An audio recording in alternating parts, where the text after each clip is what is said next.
ای دل چه اندیشیده ای در عذر آن تقصیرها، زان سوی او چندان وفا، زین سوی تو چندین جفا. زان سوی او چندان کرم، زین سو خلاف و بیش و کم. زان سوی او چندان نعم، زین سوی تو چندان خطا. زین سوی تو چندین حسد، چندین خیال و ظن بد. زان سوی او چندان کشش، چندان چشش، چندان عطا. چندین چشش از بهر چی تا جان تلخت خوش شود، چندین کشش از بهر چی تا در رسی در اولیا. از بد پشیمان می شوی، الله گویان می شوی، آن دم تو را او می کشد تا وارهاند مر تو را. از جرم ترسان می شوی و از چاره پرسان می شوی، آن لحظه ترساننده را با خود نمی بینی چرا. گر چشم تو بربست او، چون مهره‌ای در دست او. گاهی بغلطاند چنین، گاهی ببازد در هوا. گاهی نهد در طبع تو سودای سیم و زر و زن. گاهی نهد در جان تو نور خیال مصطفی. این سو کشان سوی خوشان، وان سو کشان با ناخوشان. یا بگذرد یا بشکند کشتی در این گرداب ها. چندان دعا کن در نهان، چندان بنال اندر شبان. کز گنبدی هفت آسمان در گوش تو آید صدا.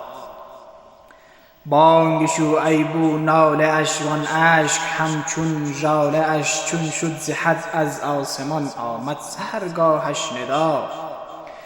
گر مجرمی بخشیدمت وز جرم آمرزیدمت، فردوس خواهی دادمت، خاموش رها کن این دعا.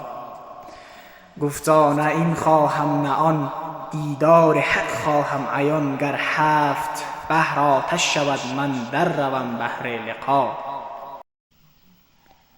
گر رانده آن منظرم بسته است از او چشم ترم، من در جحیم اولی ترم.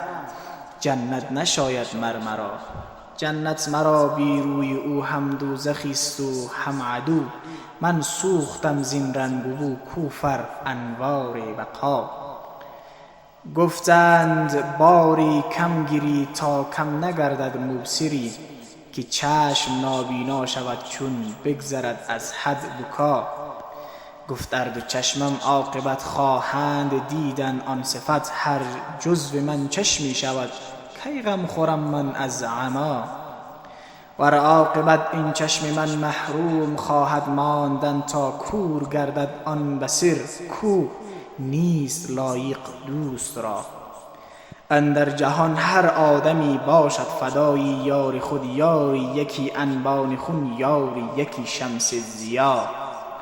چون هر کسی در خورد خود یاری گزید از نیک و بد، ما را دریغ آید که خود فانی کنیم از بهر لا.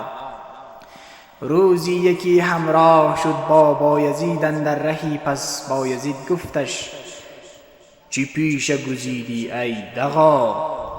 گفتا که من خربنده